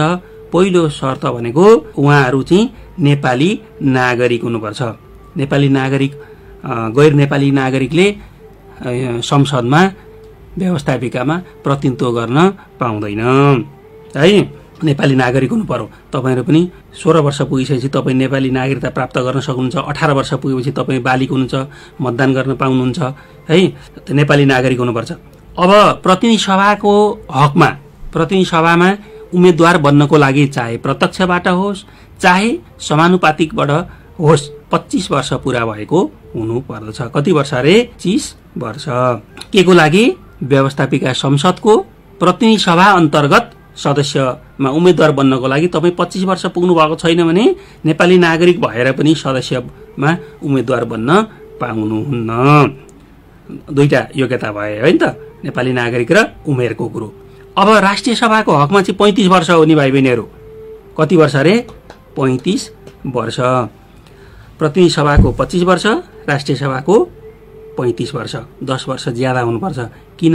राष्ट्रिय सभा भनेको प्रतिनिधि सभा भन्दा अझै विशिष्ट मानिसहरूको जमघट हुने सभा हो भन्ने मान्यताले अलिकति उमेर पाका, अलिकति बौद्धिक ढङ्गले तिखारिएका बौद्धिक सर्कलहरूको उपस्थिति हुने भएर 35 वर्ष कायम गरिएको यसको आन्तरिक आशय यो हो। त्यस्तै गरी अर्को योग्यता भनेको, अब उमेरको योग्यता पछि अर्को योग्यता भनेको नैतिक पतन देखिने फौजदारी कसुरमा सजाय नपाएको। फौजदारी कसुर भनेको तपाईहरुलाई थाहा छ, फौजदारी भनेको के हो? कुटपिट, हत्या, बलात्कार, चोरी, डकैती जस्ता कसुरहरूमा अदालतले सजाय दिएको मानिस अथवा प्रमाणित गरेको मानिस, कसुर प्रमाणित भएको मानिस उम्मेद्वार बन्न पाउँदैन। यो तेस्रो योग्यता हो।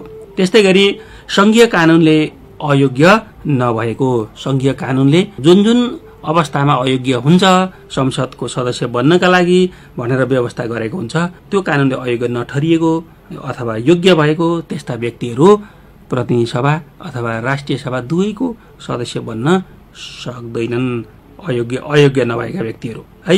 अब त्यस्तै गरी अर्को योग्यताको कुरा गर्दा त्यस्ता व्यक्तिहरू जो सदस्यमा उम्मेद्वार बन्न चाहन्छन् ती सदस्यहरूले लाभको पद धारण गरेको हुनुहुँदैन तत्कालीन अवस्थामा है। तत्कालीन अवस्थामा लाभको पद धारण नगरेको व्यक्ति, लाभको पद भनेको सरकारी तलब खाने व्यक्ति, सरल भाषामा तपाईहरुले बुझ्नु पर्दाखेरि सरकारी तलब भत्ता नबुझ्ने व्यक्तिहरू, सरकारी तलब भत्ता बुझ्ने व्यक्तिहरू भनेको लाभको पद धारण गरेका व्यक्तिहरू जस्तो निजामती कर्मचारी, हामी शिक्षकहरू, प्रहरी, सेना लगायतका व्यक्तिहरूको पदलाई लाभको पद भनेर भनिन्छ। त्यस्ता व्यक्तिहरूले उम्मेद्वार बन्न पाइँदैन। फेरि तपाईहरु सम्झिनु होला, तपाई सरहरू चाहिँ उम्मेद्वार बन्न पाउनुहुन्न त भन्नुहुन्छ होला। हामीले संसदको सदस्यमा उम्मेदवारी दिनु पर्यो भने लाभको पद छोड्नुपर्छ, यो पद हामीले राजीनामा गर्नुपर्छ र उम्मेदवार चाहिँ बन्न पाइन्छ है, माथिका योग्यता पूरा भयो भने है। भाइ बहिनीहरू, योग्यता के भए, कतिवटा भए मनन गर्नुहोस्? 5 वटा योग्यता भए। ल टिप्दै हुन्छ नि तपाईँहरू। अब भाइ बहिनीहरू, हामी सभाको कुरो गर्दैछौँ, प्रतिनिधि सभा र राष्ट्रिय सभा। अब सभा भन्ने बित्तिकै सभालाई नेतृत्व गर्ने मानिसको आवश्यकता पर्छ पर्दैन त? पर्छ, पक्कै पनि। सभालाई नेतृत्व गर्ने सभाको प्रमुख व्यक्तिको आवश्यकता पर्छ। सभाको प्रमुख व्यक्तिको सन्दर्भमा हाम्रो देशको संविधानले के भनेको छ भने प्रतिनिधि सभाका लागि सभामुख र उपसभामुखको आवश्यकता ठहराएको छ, व्यवस्था गरेको छ। प्रतिनिधि सभाका लागि सभामुख अथवा प्रतिनिधि सभाको मुख्य व्यक्ति अथवा पद भनेको सभामुख हो र त्यसपछि उपसभामुख हो। राष्ट्रिय सभाको हकमा अध्यक्ष र उपाध्यक्षको व्यवस्था गरेको छ। अब भाइ बहिनीहरू, सभामुख को हुने, उपसभामुख को हुन सक्ने, अध्यक्ष को हुने, उपाध्यक्ष को हुने भन्ने सन्दर्भमा संविधानमा के व्यवस्था छ भने संसद सदस्यहरू मध्ये प्रतिनिधि सभाको हकमा प्रतिनिधि सभाकै सांसदहरूले, राष्ट्रिय सभाको हकमा राष्ट्रिय सभाका सांसदहरूले, सांसद सदस्यहरूले बहुमत दिएर जसलाई निर्वाचित गर्न सक्नुभयो उम्मेद्वार मध्येमा जो निर्वाचित हुने हो उही व्यक्ति सभामुख, उपसभामुख, अध्यक्ष वा उपाध्यक्ष हुने व्यवस्था गरेको छ। प्रतिनिधि सभाका अघिको 275 जना सदस्यहरूले 1 जना सभामुख र 1 जना उपसभामुख छान्नुहुन्छ बहुमतीय निर्वाचन प्रणाली अनुसार है। त्यस्तै गरी राष्ट्रिय सभाको हकमा अघि मैले कतिजना सदस्य भने, कति भने 59 हो। 59 जना सदस्य मध्येबाट 1 जना अध्यक्ष र उपाध्यक्ष रहने व्यवस्था छ। फेरि यो 275 जना भन्दा बाहिर र 59 भन्दा बाहिरबाट उपसभामुख, अध्यक्ष वा उपाध्यक्ष निर्वाचित हुने होइन है भाइ बहिनीहरू, तपाईहरुले यो पनि बुझ्नुपर्छ। अब त्यस्तै गरेर संविधानले व्यवस्था गरेको के छ भने सभामुख वा उपसभामुख, अध्यक्ष वा उपाध्यक्ष फरक दल भनेको पार्टी, राजनीतिक पार्टी के फरक दल र फरक लिङ्गको हुनुपर्ने छ। के भनेको यो ध्यान दिनुस् है। सभामुख कुनै एउटा राजनीतिक दलको भएमा उपसभामुख अर्को राजनीतिक दलको हुनुपर्छ।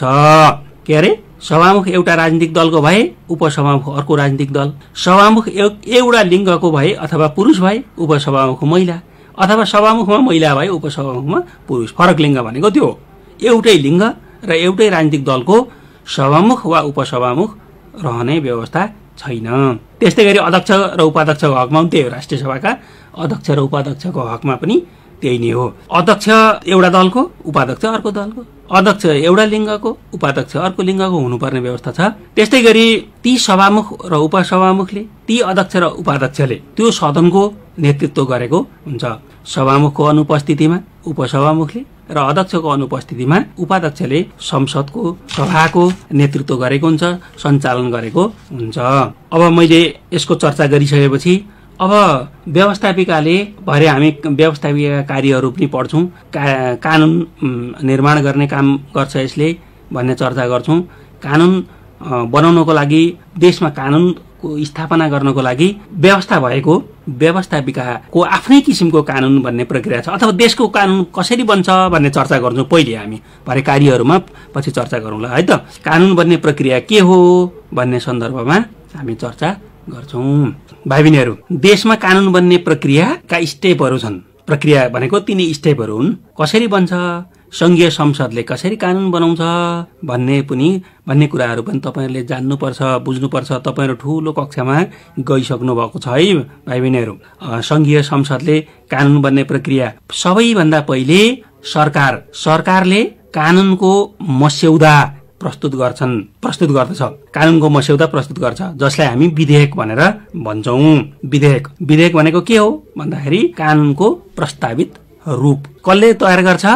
सरकारले कानुनको प्रस्तावित मस्यौदा तयार गर्छ, जसलाई हामी विधेयक भनेर भन्छौँ। त्यो विधेयक कहाँ प्रस्तुत हुन्छ? संसदमा प्रस्तुत हुन्छ, अघिका राष्ट्रिय सभा र प्रतिनिधि सभामा प्रस्तुत हुन्छ।